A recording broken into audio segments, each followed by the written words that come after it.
Eu não sei dizer para onde vão as almas das andorinhas. Eu não sei, eu não sei. Eu não sei dizer para onde vão tristezas e alegrias. Eu não sei, eu não sei.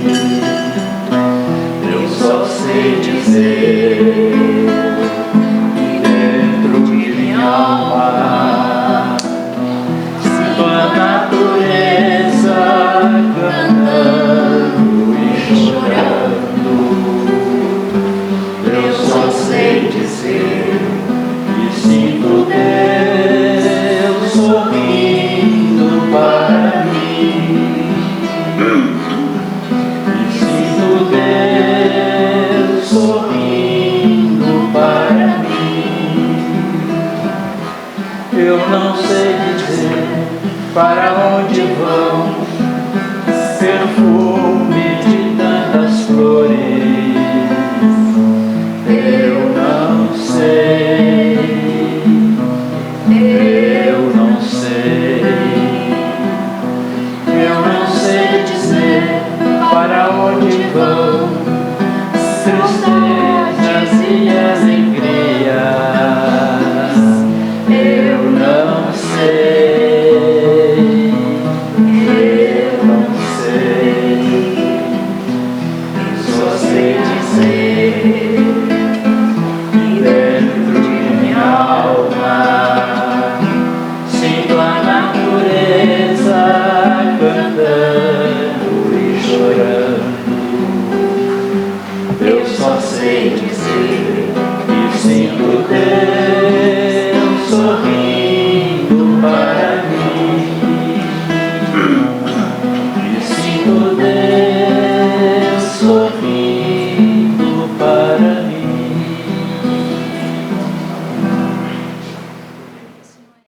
Boa noite a todos. Ô, gente, peraí, que boa noite desmaiado é esse? Boa noite a todos. Boa noite. Agora já melhorou. Parece que não comeram hoje. Todo mundo comeu aqui hoje, a propósito? Alimentou direitinho, pelo menos uma refeição? Ótimo. Graças a Deus por isso. Meus queridos, é com muita alegria que nós estamos aqui para mais uma noite de estudo à luz da doutrina. E essa noite nós vamos falar sobre o tema fazer o bem sem ostentação. Aquela história de fazer sem que uma mão saiba da outra, né? Quem vai falar para nós é o nosso irmão Milton. Mas antes eu queria fazer uma pergunta. Tem alguém aqui pela primeira vez numa casa espírita ou na casa de Miramês? Ok, todo mundo é mais ou menos conhecido. Que coisa boa. Meus queridos, mas antes da gente falar de Jesus, é necessário que a gente entre em comunhão com Ele através da prece. Eu vou convidar todos vocês a nos acompanharem, para que a gente possa criar esse vínculo maior com essa energia maravilhosa que foi preparada ao longo do dia para nós. Ó divino Jesus, mestre amado, irmão maior, querido companheiro de jornada, aqui estamos, Jesus, estendidos com as mãos a Ti, rogando, ampara, Jesus, protege, Jesus, esclarece, Jesus, abençoa mais essa noite, Jesus, do estudo bendito, que liberta, que esclarece, que amplia horizontes.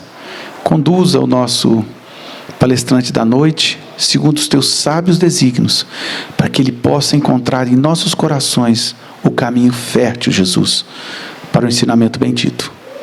Que Tua paz seja conosco, Divino Mestre, hoje, agora e por todo sempre, e que assim seja. Muito obrigado. Boa noite a todos.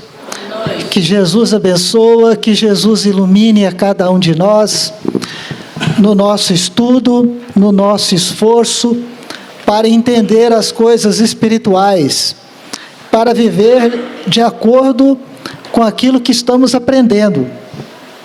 E rogamos a Jesus para pôr palavras de sabedoria na nossa boca, para que possamos verdadeiramente ser úteis E pedimos ainda a misericórdia divina para ir na nossa casa, tirando de lá toda doença, toda maldade, toda perturbação, trazendo paz e harmonia entre o casal, entre os filhos, entre os irmãos, e que Jesus possa socorrer especialmente os jovens casais, que possam ter casa para morar, emprego, que possam ter saúde e que possam receber os filhos de Deus como seus próprios filhos.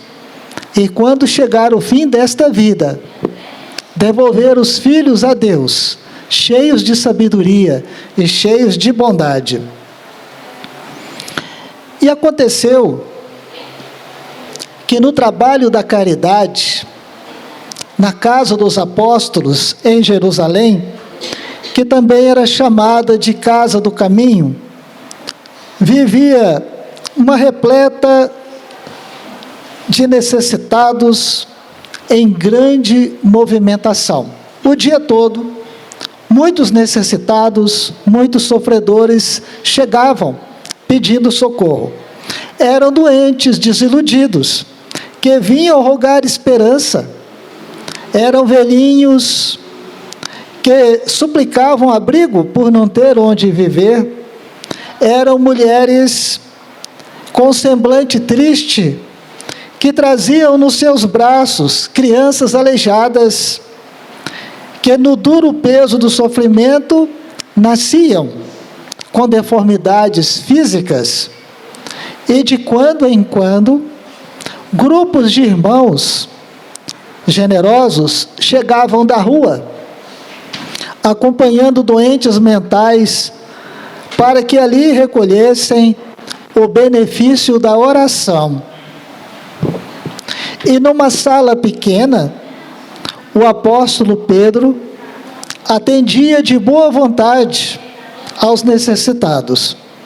Mas, seja pelo cansaço, seja pelas desilusões sofridas neste trabalho, no contato com os irmãos sofredores, seja devido às falsidades do mundo, o antigo pescador, o apóstolo Pedro, estava naquele dia muito irritado, muito cansado, e ele se expressava com muita reclamação e com muita amargura diante de todos aqueles que o procuravam. Observa Zenon, aquele homem que lá vem, de braços secos e endurecidos. Falou então Pedro, apontando para o humilde homem que atravessava a rua. Aquele é Roboão, Zenon. O miserável espancou a mãe numa noite de embriaguez. Não é justo agora que sofra as consequências? E gritava Pedro para o doente, para que fosse embora rapidamente. Logo após, Pedro indicou para Zenon uma mulher cheia de feridas, que se arrastava com dificuldade pedindo ajuda para Pedro. Mas Pedro gritou para ela: o que é que você vem procurar aqui, suba infeliz? Você foi mulher de todos e gozou a vida no orgulho e na crueldade. Durante longos anos, muitas vezes, ouvi seu riso debochado à frente de escravos agonizantes que você espancava até a morte. Fora daqui, fora. E Pedro, a desmandar-se nas irritações de que se via tocado naquele dia, em seguida gritou para um velho paralítico que procurava socorro: como é que você não se envergonha de comparecer na casa do Senhor, quando roubaste as migalhas das viúvas e dos órfãos? Teus cofres transbordam de maldições e de lágrimas. O choro de tuas vítimas são a maldição dos teus dias atuais. E por muitas horas, durante o dia todo, Pedro gritou, xingou, colocando à mostra palavras rudes, os defeitos e os erros dos que vinham à casa dos apóstolos de Jerusalém em busca de socorro. Todavia, quando o sol desaparecera distante e a névoa branda da noitinha invadia a tarde, um pobre viajante entrou na pequena sala, mostrando nas mãos largas feridas. Na sala, agora vazia, estava apenas Pedro, o velho pescador, cansado, suado, que queria se retirar para descansar. O recém-chegado, silenciosamente, aproximou-se de Pedro. Porém, Pedro, ainda muito irritado, só deu atenção para ele e gritou impulsivamente: quem é você que chega a estas horas, quando o dia de trabalho já terminou? Mas o desconhecido ficou em silêncio. Então Pedro insistiu com palavras duras: anda logo, fala o que você quer. Nesse instante, Pedro olhou para ele e contemplou as feridas, ainda gotejando sangue. Notou os pés descalços, nos quais transpareciam ainda sinais dos cravos vermelhos da cruz, e o ansioso encontrou no estranho pedinte o olhar que refletia o brilho das estrelas. Perplexo e desfalecente, Pedro compreendeu que se achava diante de Jesus, o Mestre, e ajoelhando-se em lágrimas, gemeu aflito: é o Senhor? É o Senhor Jesus aqui? Foi então que Jesus colocou as mãos na atormentada cabeça de Pedro e falou em voz triste: Pedro, lembra de que não fomos chamados para socorrer os santos, mas sim os pecadores? Venho te pedir a caridade de ficar calado, Pedro, quando você não puder falar algo construtivo. Eu estou te suplicando, Pedro, para os filhos de Deus, a esmola da tua compaixão. Então Pedro, o rude pescador, transformado em apóstolo de Jesus, mergulhou a face nas suas mãos cheias de calos e enxugou as lágrimas da vergonha. E quando ergueu de novo os olhos para olhar melhor para Jesus, no aposento isolado, somente havia a sombra da noite que avançava de leve. Jesus estava acompanhando Pedro no dia. Jesus em espírito acompanhava todo o trabalho da casa dos apóstolos de Jerusalém, também chamada Casa do Caminho. Jesus está presente aqui, junto de nós. Jesus nunca nos abandonou. Ele sabe muito bem das nossas necessidades. Jesus não foi embora. Jesus não voltará, porque Ele não foi embora. Ele está conosco todos os dias. E todas as vezes que oramos e suplicamos a ajuda de Jesus, Ele vem nos socorrer. Ele estava acompanhando todo o trabalho o dia todo. sabia perfeitamente de tudo o que estava acontecendo na primeira célula do cristianismo do mundo, que é a casa dos apóstolos de Jerusalém. Então, certo dia, um leproso se destacou da multidão e procurou Jesus. E ajoelhando-se diante de Jesus, disse para ele: Senhor, se o Senhor quiseres, poderá me curar. Então Jesus, estendendo a mão, tocou e disse: quero, fica curado. E no mesmo instante desapareceu a lepra. Então Jesus falou para ele: não conte isto para ninguém, mantenha silêncio.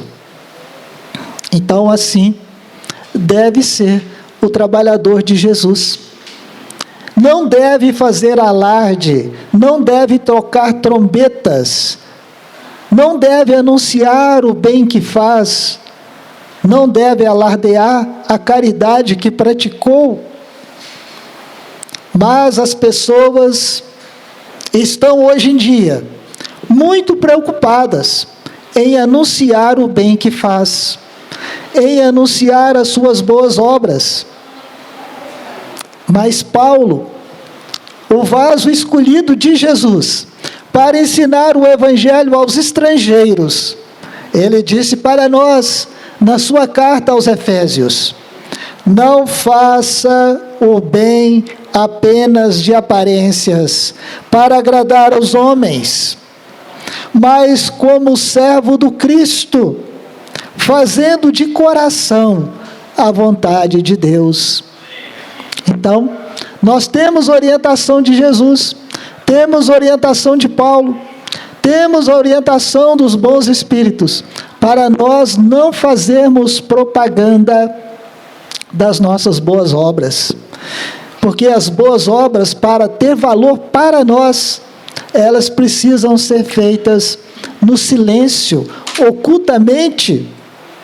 Paulo ensinou para nós, e Emmanuel, ou seja, o padre Emmanuel da Nóbrega, que é o mentor do Chico Xavier, foi mentor do Chico Xavier na última reencarnação, no livro Vinha de Luz, ele pede para nós: esclarece o ignorante, sem ofuscá-lo com a tua luz. Ajuda o que está precisando de socorro, mas não humilhe com a tua riqueza. Não fira a pessoa amada com exigências. Não humilhe os doentes. Para melhorar os outros, não maldigas a ninguém, não fale mal de ninguém. Nós temos o péssimo hábito de falar mal dos outros. Para ajudar o próximo, não fale mal dele, senão você não está ajudando. Não fale mal de ninguém. É o padre Manuel da Nóbrega que vem nos ensinar. Fazer a caridade. Não seja duro para com quem recebe as suas bênçãos. É muito fácil fazer o bem para ser visto pelos outros. Porém, é difícil servir a Deus ocultamente, sem vaidade. Somente as almas nobres, somente os espíritos enrijecidos nas lutas, fazem o bem ocultamente, sem esperar ser visto, sem esperar nenhum tipo de agradecimento, sem esperar nenhum tipo de recompensa. Muitos querem obter a qualquer preço as honrarias dos homens, receber títulos, receber agradecimentos públicos, mas o trabalhador de Jesus Cristo fala pouco e constrói muito no silêncio espiritual. Faça o bem em silêncio, sem vaidade, é o que pede o Emmanuel. E os benfeitores espirituais que nos acompanham, os nossos amigos espirituais, os bons espíritos, eles estão aqui agora, nesse salão, fazendo bem para todos nós.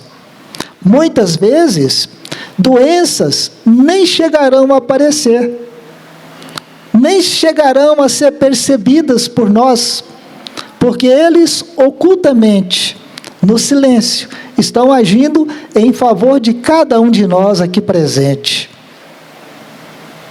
Poucos somos aqueles que conseguem agradecer aos mentores espirituais, aos benfeitores espirituais, as graças recebidas todos os dias. Eles nos ajudam no trânsito, eles nos ajudam no nosso trabalho profissional, eles nos ajudam na nossa casa, na condução da família, eles nos ajudam na nossa saúde, e nós não percebemos, nós não agradecemos. Então eles praticam a caridade ocultamente, no silêncio do Espírito, e nós precisamos aprender isto, porque quando nós desencarnarmos e chegarmos no mundo espiritual, nós seremos convidados a substituí-los.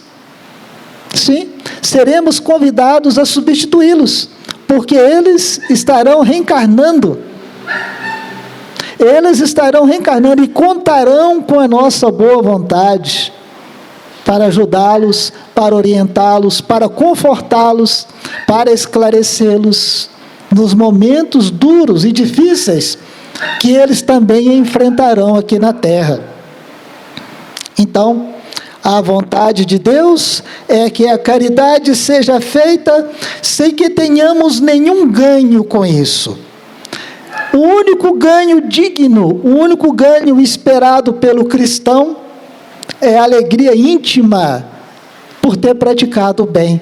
A alegria íntima, silenciosa. Quando nós damos uma dádiva para alguém que necessita, nós costumamos ficar mais alegres e mais felizes do que a pessoa que recebeu.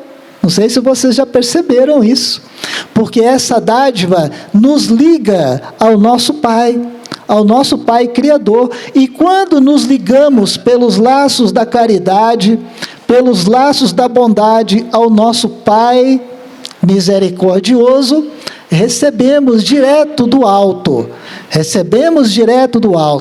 a cota do merecimento de que nos tornamos dignos, na hora. Então, sabendo disso, Jesus falou: quando derdes esmola, não façais tocar as trombetas diante de vós, como fazem os hipócritas nos templos e nas ruas, para serem louvados pelos homens. Digo-vos que eles já receberam a sua recompensa, receberam o prestígio social. Então, toda vez que nós recebemos alguma recompensa por alguma caridade, por algum bem que fizemos para os outros, nós não temos mais nada que receber do alto, porque já estamos gratificados. E Jesus ensinou sabiamente: ajuntai tesouros do céu, porque os tesouros do céu ladrão não rouba, as traças não corroem. As recompensas da terra, as riquezas da terra são cobiçadas pelos homens. A beleza, a riqueza, o poder, a autoridade são cobiçadas pelos homens. Mas as riquezas celestiais, os homens vulgares não se interessam por elas, mas elas são eternas. São as verdadeiras conquistas nossas. Estarão conosco sempre, onde estivermos. Seja no Brasil, na China, na Rússia, na África, onde quer que nós reencarnemos na nossa próxima reencarnação, e nós vamos reencarnar sim. Teremos próximas reencarnações e vamos precisar sim da intercessão divina, da misericórdia divina. E quando nós orarmos, Jesus, tende misericórdia de mim, me socorre, Jesus, estou sofrendo. Então, o nosso mentor espiritual vai consultar a nossa ficha kármica, para ver se temos direito a alguma intervenção espiritual. Então, Francisco de Assis já dizia, é dando que se recebe. Dizem os entendidos que nós recebemos muito mais do que damos, porque a misericórdia divina é farturenta. E recebereis boa medida, sacudida, bem pesada e bem medida. Está no Evangelho. Então, eu não preciso de modo algum contar para os outros o bem que eu fiz, pois o silêncio é a prática da humildade. O silêncio é a humildade praticada. E o trombetear, o exibir virtudes, é o orgulho. É o orgulho gritando na vaidade, para ser reconhecido pelos homens, para ser grande entre os homens, e miserável do ponto de vista espiritual. Jesus ensinou que os grandes da terra quase sempre são miseráveis no mundo espiritual, e que os pequenos da terra quase sempre são grandes no mundo espiritual.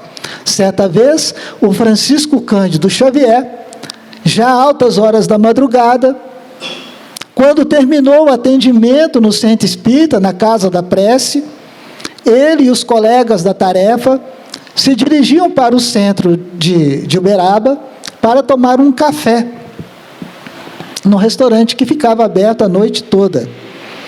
E eles passaram próximo do mercado, e já era de madrugada, e havia uma senhora idosa, cabeça branca, o corpo curvado, revirando a caçamba de lixo do mercado, procurando ali algum alimento, um tomate, uma laranja, uma banana, para se manter, para levar para casa.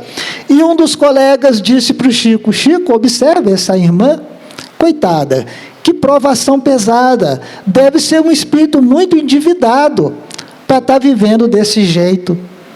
O Chico respondeu para ele: olha, o Emmanuel está dizendo aqui para mim que esta é a última reencarnação dela na Terra.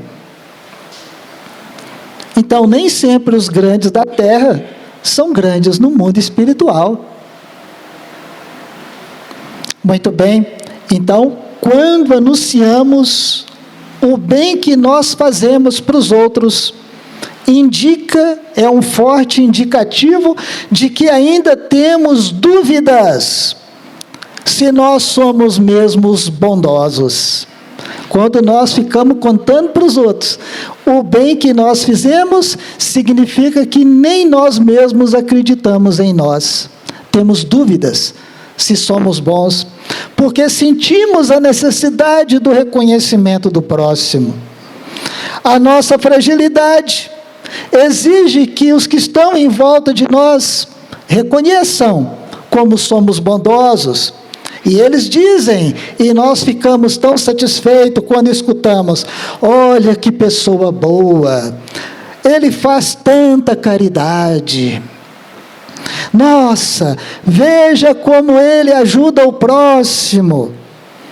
E isso exalta o nosso orgulho, massageia o nosso ego. Então, a nossa vaidade, que é uma manifestação do egoísmo. A vaidade é manifestação do nosso egoísmo. Se ainda precisamos desse tipo de reconhecimento, significa que nós ainda somos espíritos que estamos iniciando agora os primeiros trabalhos na caridade, os primeiros passos na caridade. Estamos aprendendo o que é a caridade. Então, nós precisamos mudar esses sentimentos. São sentimentos negativos, sentimentos inferiores, informam-nos os bons espíritos que a maior chaga da humanidade é o egoísmo. O Emmanuel ensina para nós que um dos maiores vícios que existe entre nós é a competição entre as religiões. A minha religião é melhor do que a religião do fulano. O Emmanuel diz para nós que é triste quando observamos esse comportamento das pessoas se acharem melhores do que as outras por causa da sua religião. Já houve épocas em que nós perseguíamos aqueles que eram da religião diferente da nossa. Já houve épocas em que levávamos essas pessoas para a fogueira. Então, o exercício do silêncio, a caridade silenciosa e oculta,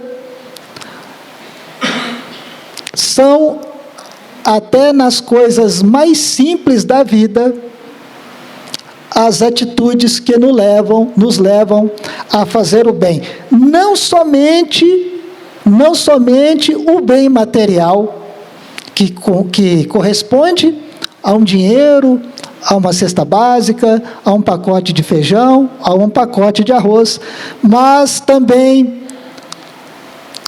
a caridade de evitar a desarmonia dentro de casa, silenciosamente. Silenciar uma crítica para que a paz possa reinar dentro de casa. No trabalho profissional, silenciar diante da falha de um colega. Evitar que hajam dificuldades. Evitar que venhamos a sobrecarregar as pessoas que estão à nossa volta. Isso também é caridade. Muitas vezes, ajudamos as pessoas sem elas saberem que estão sendo ajudadas. Eis aí a verdadeira caridade. Então, nós não precisamos dizer, olha, você viu que eu te ajudei, né? Olha, eu fiz todo o trabalho, você viu que eu fiz todo o trabalho sozinho? Olha, eu passei ali e eu peguei o lixo que você deixou cair no caminho. Você viu que eu peguei o lixo que você deixou cair no caminho? Mas precisamos fazer essas coisas no silêncio, sem reclamar, sem mostrar que está pesado para nós. Porque se demonstramos de alguma maneira que está muito pesado para nós, que estamos custando a dar conta, já estamos ostentando, já estamos ficando vaidosos, desejando o reconhecimento do outro. E Jesus ensinou, tende muito cuidado quando for praticar as boas obras, para que elas não sejam vistas pelos homens, pois do contrário, não recebereis recompensa alguma de vosso Pai que estás no céu. Está claro? Eu acho que está muito claro, não é? Então, a verdadeira caridade não fere, não magoa, não insulta, é silenciosa. E quando Jesus curou o leproso, Jesus falou para ele, porque Jesus não buscava reconhecimento, Jesus falou com ele, não conte nada para ninguém. E Jesus completou, vá no templo e se apresente para o sacerdote. Quem não conhece as tradições judaicas, vai pensar assim, Jesus não queria que o leproso contasse para ninguém, mas mandou ele contar para o sacerdote ver que ele é fera, que ele curou até o leproso. Não, não é isso. Porque o leproso naquela época era considerado uma pessoa morta, era um morto-vivo. Ele não podia andar entre o povo, ele tinha que ficar escondido no vale. não podia ser visto nas ruas, ele era apedrejado, tinha que voltar para o vale. Então, aquele que Jesus curou, Jesus falou: vai e se apresente ao sacerdote, porque o sacerdote do templo tinha, na época, o poder de trazer aquele leproso para a vida social, para se inserir novamente na sociedade, autorizá-lo a andar pelas ruas, a trabalhar, a ir no mercado, a comprar e a vender. Então, por isso, Jesus mandou ele procurar os sacerdotes para receber essa autorização. Então, muitas vezes, pela nossa insegurança, pela nossa pequenez, nós queremos ser reconhecidos. Nós desejamos ser reconhecidos como pessoas boas, como pessoas virtuosas. E isso em si já é uma vaidade. Isso em si já é uma inferioridade. Então Jesus disse: não trombeteis, não anuncia para ninguém. Auxilia sempre. Emmanuel trouxe para nós no livro Instrumentos do Tempo. Auxilia sempre, sem ostentação de virtude, sem reclamações, sem alarde, e a vida ajuntará as tuas migalhas de amor, delas formando a tua riqueza espiritual na bem-aventurança. Então, as migalhas de amor, o pouco que nós conseguimos fazer, a equipe espiritual, o nosso mentor espiritual, vai colecionando isso, tudo. E quando chegar o dia que nós vamos orar e pedir: Jesus, tem misericórdia, estou sofrendo, interceda por mim. Então vai ser consultada a sua ficha. Vai ser visto que você tem direitos, você já tem conquistas. Então poderá receber uma assistência mais profunda, mais dedicada, porque a cada um será dado segundo as suas obras. Então, não temos motivo nenhum para ostentar virtudes, para curtir a vaidade. Se eu sou bom, se eu sou uma pessoa que fica conduída com o sofrimento dos outros, se eu ajudo no que eu posso, se eu oro por alguém que está sofrendo, eu não preciso dizer isso para ninguém, porque Deus vê o que está oculto. Os homens só veem o que está aparente, mas o julgamento de Deus é muito diferente do julgamento dos homens. Deus vê além das aparências. Não foi isso que aconteceu com a mulher pecadora? Os homens queriam apedrejá-la, mas todos eles tinham consciência muito mais pesada do que a dela. E Jesus disse: aquele que estiver sem pecado, atire a primeira pedra. Então Deus vê o que está em oculto. Não precisamos preocupar com o prestígio dos homens, porque o prestígio dos homens é passageiro, mas as bênçãos divinas, as recompensas divinas são eternas. Allan Kardec coloca no Evangelho segundo o Espiritismo: e receberá 100 vezes mais, toda dádiva que derdes. E se eu ainda espero o reconhecimento das pessoas, significa que a minha fé em Jesus ainda é pequena, porque eu prefiro o reconhecimento dos homens do que as bênçãos divinas. Se eu espero o reconhecimento e gratidão dos homens, significa que a minha fé em Deus, a minha fé em Jesus é muito pequena. Então, muitos existem que só fazem o bem quando recebem quando percebem a oportunidade de receber alguma recompensa material, seja material ou sentimental, porque existem também as recompensas sentimentais. Então Jesus informa que aqueles que assim agem não têm mais nada para receber, já está pago, já está liquidada essa fatura. E Deus nada mais lhes deve, só lhes resta receber as consequências do orgulho e da vaidade. Deus não pune ninguém, absolutamente. Deus é de misericórdia, é de bondade, mas também é de justiça, porque a cada um conforme as suas obras.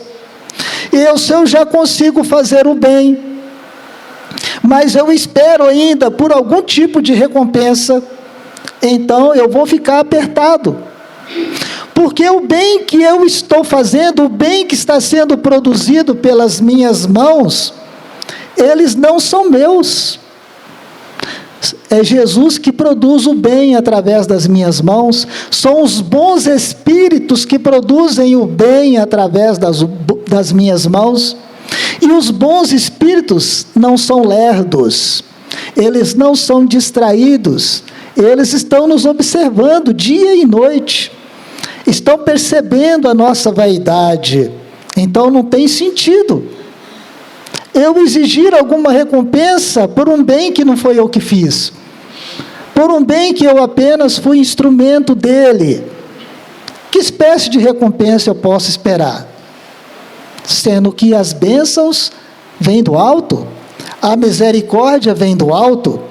Então, ao fazer o bem, somos nós os principais beneficiados, pois fica nas mãos o perfume das flores que foram distribuídas. Não é assim que a música fala? Fica nas mãos de quem doa o perfume das flores que foram distribuídos. Então, ao fazer qualquer bem, qualquer benefício por qualquer pessoa, eu sou o primeiro a ser beneficiado, sou o primeiro a ser ajudado. E o mais bonito de tudo, o mais lindo de tudo, não somente eu, mas a minha família, aqueles a quem eu amo, viu? Aqueles a quem eu amo recebem, por causa da bondade do coração de um membro da família. Toda a família é socorrida. Por isso que nós não podemos abandonar o templo. Toda vez que nós viemos no templo, é da lei divina que nós vamos receber. Todos nós aqui agora, nesse momento, estamos recebendo. As equipes de trabalhadores espirituais estão aqui, olhando a situação de cada um, analisando a situação de cada um, avaliando o melhor modo de ajudar a cada um de nós. Então, todos nós somos beneficiados quando buscamos Deus, porque Deus é a fonte da vida. E eu vim para que tenham vida, disse Jesus, e vida em abundância. O nosso Pai é dono de tudo, e Ele nos socorre na medida das nossas necessidades, mas também na insistência da nossa busca. Santo Agostinho ensinou: no mar da misericórdia divina, alguns vão buscar as bênçãos do alto, usando uma tampinha de garrafa, outros vão com um balde. Então, está disponível. Basta nós pedirmos. Pedi e obtereis, disse Jesus. Buscai e achareis. E Jesus falou para a mulher samaritana: se tu soubesses quem é que te pede água, tu é que pedirias, e eu lhe daria a água da fonte, a água da vida eterna, porque aquele que beber da água que eu lhe der, jamais terá sede. Então, passa a ser meu aquilo que eu dou para o outro, a começar pela paciência, a começar pela tolerância, porque a paciência é a virtude dos espíritos superiores. A paciência é a virtude dos espíritos superiores. Se nós queremos avaliar de forma rápida quem é mais superior, espiritualmente falando, vamos ver quem tem mais paciência, quem tem mais bondade. Muito bem. Então, Jesus não destaca apenas a necessidade do silêncio diante da prática do bem, diante da prática da caridade. Ele assinala também a necessidade de manter o silêncio para o êxito das nossas tarefas. Aquele que exibe muito as suas tarefas é muito perseguido. Vocês sabiam disso? Porque as trevas estão de olho. Aquele que se destaca, aquele que busca o brilho, que busca o elogio, está se destacando, também se torna alvo dos espíritos inferiores. E Jesus ensinou: quando derdes uma esmola, não saiba a vossa mão esquerda o que fez a vossa mão direita, a fim de que a esmola fique em segredo. E vosso Pai, que vê o que se passa em segredo, vos recompensará.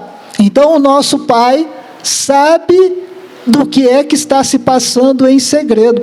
Quando eu contei para vocês aqui, aquele episódio do Chico Xavier, passando perto do mercado, e o Emmanuel falando para ele que aquela era a última reencarnação na Terra, daquela velhinha, eu fiquei pensando, gente do céu, os bons espíritos nos acompanham até na rua. Até quando estamos andando na rua, os bons espíritos nos acompanham. Se nós merecemos a companhia deles, é claro. Então, nós não podemos ter um comportamento hipócrita. Santos no templo e devasso na rua. Por quê? Porque os bons espíritos estão vendo. Nós não conseguimos enganar os bons espíritos. Não conseguimos. Então, a prudência, a ponderação são qualidades que irão nos ajudar. Prudência e moderação. E nos momentos graves, a sabedoria de ficar calado nos dá a vantagem de refletirmos um pouco mais antes de tomar as decisões. Se Pedro lembrasse disso, ele sabia, ele só não lembrou. Ele não falaria mal dos sofredores, ele não falaria mal dos necessitados.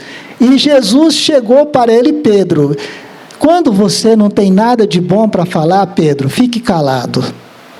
Eu vim pedir para você, Pedro, eu vim pedir para você misericórdia para os sofredores. Mas Pedro estava lá, era para isso mesmo, para ter misericórdia com os sofredores. Então, todos nós podemos ser influenciados pelos maus espíritos, todos nós podemos nos enganar, até Pedro se enganou. Que isso não sirva de obstáculo para nós. Vamos buscar de novo Jesus. Jesus não está longe, Ele sabe das nossas fraquezas. Pedro, provavelmente, é o modelo ideal, é o modelo de nós hoje em dia. Temos a boa vontade de fazer o bem, mas temos ainda a fragilidade das criaturas inexperientes.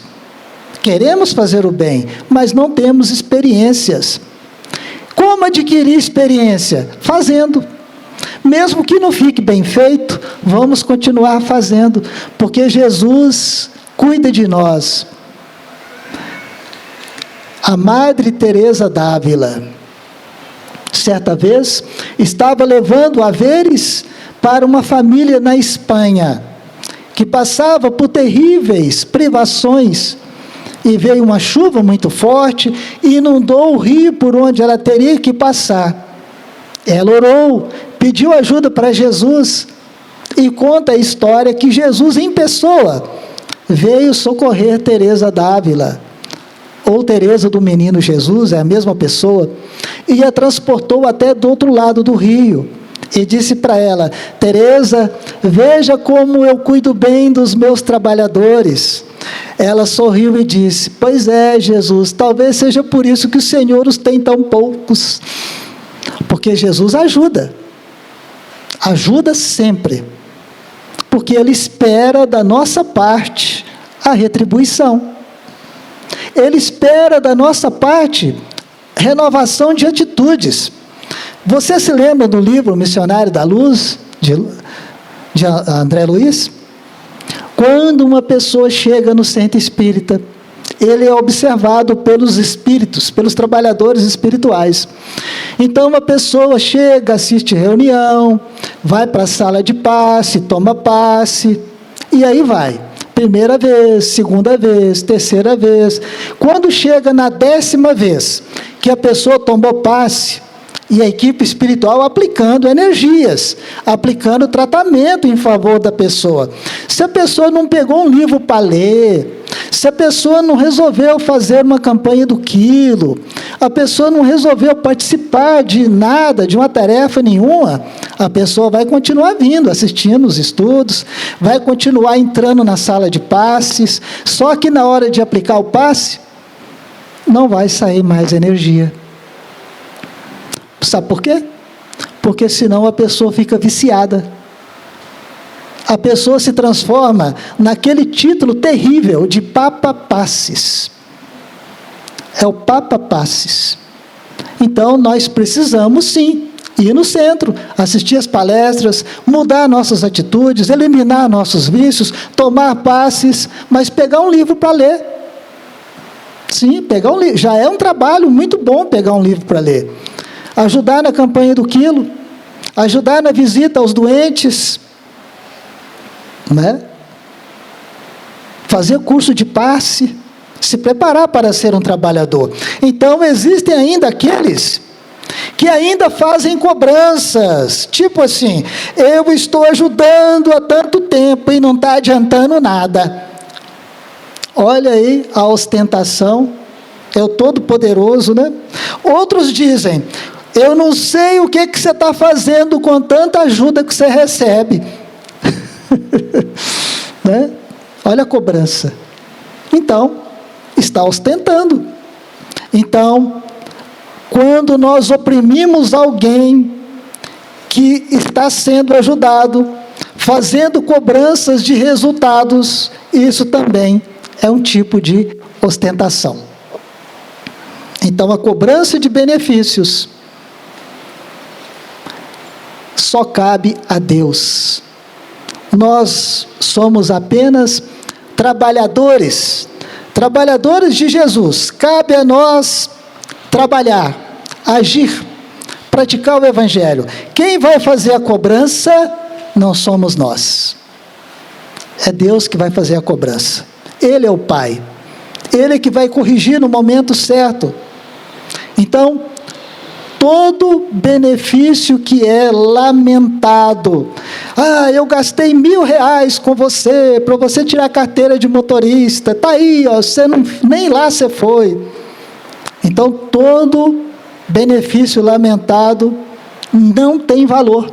Você perdeu os R$1.000, provavelmente vai perder o amigo e ainda não ganhou nenhum benefício espiritual, por causa de ter lamentado, de ter repudiado o benefício que fez.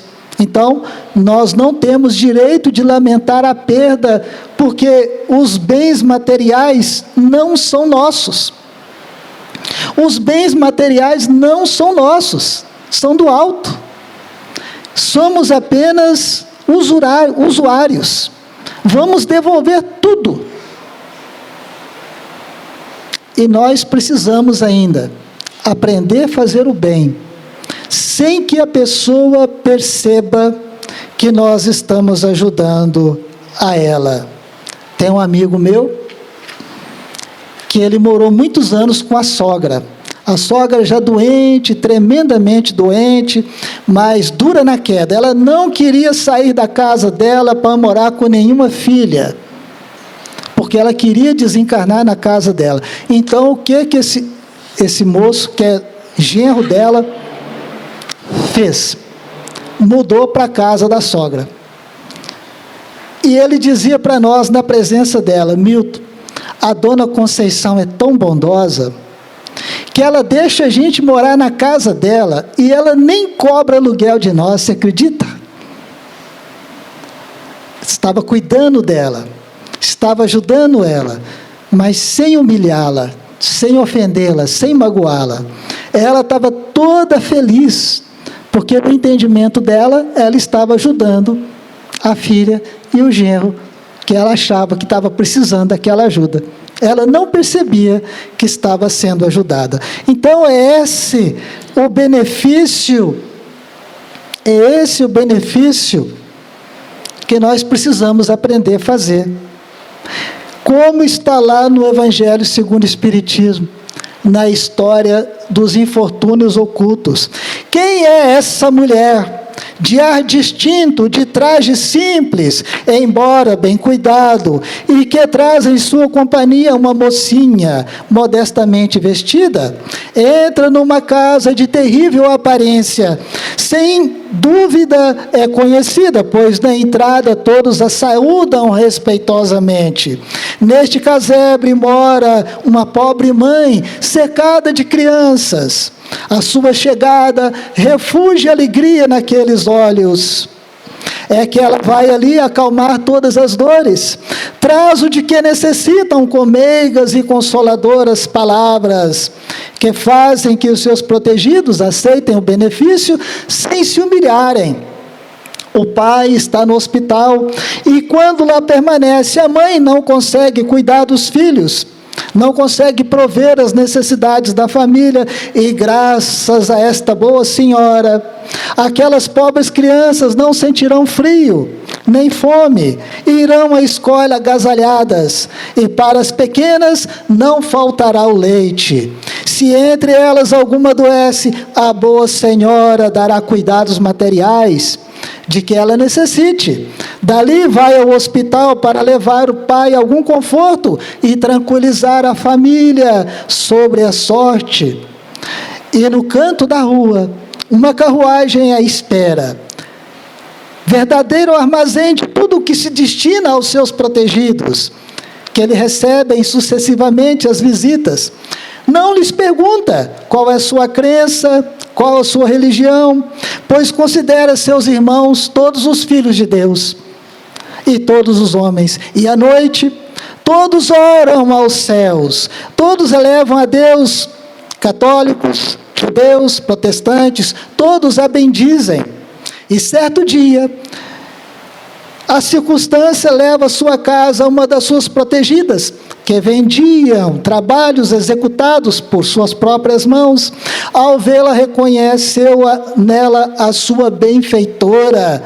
E ela disse: silêncio, não conta para ninguém, viu? Assim falava Jesus, recomendava silêncio. E os bens da terra mudam de mãos todos os dias. O homem mais rico da face da terra não foi europeu. Segundo os entendidos, o homem mais rico da face da terra foi um africano. Mansa Musa era o nome dele. Ele governou o país que se chama Mali, a partir de 1312. E ele transformou a vida deste país. Muitas minas de ouro, muita extração de sal, e ele vendia o sal na Europa, vendia ouro, e ele tinha tanta riqueza, tanto poder, que na época o país, o território dele era hoje correspondente ao Mali, Senegal, Gâmbia, Guiné, Nigéria, Chad e Mauritânia. 1.200.000 quilômetros quadrados. Ele tinha tanto ouro, e ele, como muçulmano, quis visitar Meca, a cidade sagrada dos muçulmanos, antes de desencarnar. E ele viajou 6.400 quilômetros, levando uma multidão de 60 mil homens, entre soldados, músicos, médicos, cozinheiros, e levou tanto ouro, e chegando em Meca, chegando lá no Cairo, a capital do Egito, ele distribuiu muitas esmolas com muito ouro, fez muitas doações para o governo, que inflacionou a economia do Egito, que levou 12 anos para poder recuperar, porque os preços dos produtos subiram, porque todo mundo estava tendo ouro em abundância. Então ele governou durante 25 anos. Ainda existe no Mali uma sinagoga criada por ele. Ele criou sinagogas, mesquitas, museus, escolas, teatros. Ainda existe lá no Mali uma mesquita que foi criada por ele na cidade de Timbuktu. Está lá até hoje, criada por Mansa Musa, o homem mais rico que viveu na terra. Então, ele soube usar o seu dinheiro para transferir para o necessitado em forma de escola, educação e muita caridade.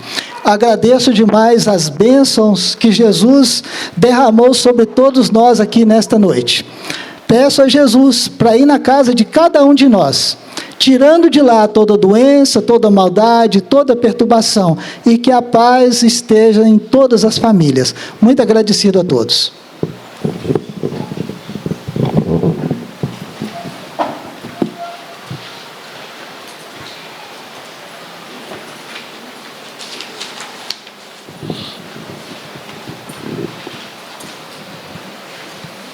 Agora está todo mundo muito motivado? Vamos aproveitar o ensejo e vamos começar a praticar o bem sem ostentação, que é mais prático, né? Meus caros, tem uns recadinhos aqui. Está chegando o arraial da FEIM, tá? Que é a festa junina que nós fazemos aqui embaixo, no nosso terreiro ali. Vocês estão convidados, vai ocorrer no dia 15/6, vai ser um sábado, das 16 às 20 horas. Mas essa festa, ela tem um cunho característico, ela ajuda na manutenção da casa, nas obras da casa. Em contrapartida, também ela proporciona uma integração muito grande entre a comunidade, os tarefeiros, enfim.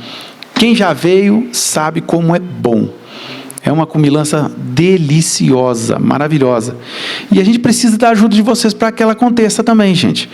E quem puder nos ajudar, nós estamos precisando de canjica, leite, açúcar, amendoim, coco moído, ralado e mais alguns itens que ali na portaria, no quadro de aviso ali, tem a relação. Aqueles que tiverem condição de nos ajudar, ficaremos muito agradecidos, porque esses recursos eles ajudam demais a manutenção e as operações da casa.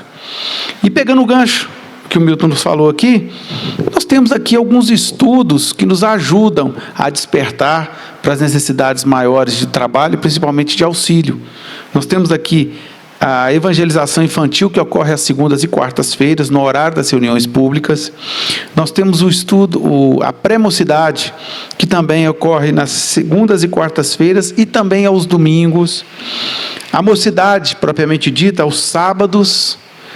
A evangelização de bebês, segunda, quartas e domingos. Além de estudos do ESD, que é o estudo sistematizado da doutrina, o Livro dos Espíritos, mais o Evangelho, segundo o Espiritismo, às sextas-feiras, e juntamente com uma obra do André Luiz. Ou seja, a casa ela oferece muitos estudos, e os estudos nos ajudam a desenvolver as nossas percepções, a ampliar as nossas percepções, e principalmente, gente, quando a gente está no Seara do Cristo, trabalhando pelo nosso autoaperfeiçoamento com o sincero desejo de melhoria, vocês nem imaginam o quanto a gente recebe de auxílio. É uma coisa, assim, sensacional. Além do que, a gente começa a descobrir como é bom ser bom. a gente começa a sentir prazer em ajudar as pessoas. Ainda que no princípio, como ele mesmo falou, a gente ainda tem essa necessidade ainda, dado nosso grau de evolução, de um reconhecimento. Mas com o passar do tempo, nós começamos a praticar isso de uma maneira tão natural, que a gente fica se sentindo bem e procurando oportunidades de ajudar. Ok? Meus queridos, vamos agradecer a Jesus essa bendita oportunidade que nos foi ofertada, dessa reflexão sobre os nossos atos, sobre o convite a repensarmos sobre algumas posturas. Ao final da nossa reunião, aqueles que desejarem tomar um passo, por favor, formem uma fila aqui à direita, mas pedimos a caridade do silêncio. Assim, meus irmãos, vamos agradecer a Jesus, ô Mestre maior, irmão querido de todas as horas. Agradecemos, Jesus, por essa bênção, por essa bendita oportunidade que aqui hoje recebemos, como tantas outras que temos recebido, Jesus. Muitas delas nós nem tomamos o devido conhecimento, pois Tua misericórdia nos ampara sempre, Jesus. Ó Divino Mestre, rogamos por esse planeta que passa por tantas transformações, tantas provas, Jesus. Rogamos pelos irmãos que passam pelos mais diversos tipos de provas e nos mais variados locais, para que Tua mão amiga, Jesus, console, ampare, proteja, esclareça e conforte sempre, Jesus. Que Tua paz seja conosco em nossos corações, hoje, agora e por todo sempre, Divino Mestre, que assim seja. Meus irmãos, vão com Deus e paz profunda a todos.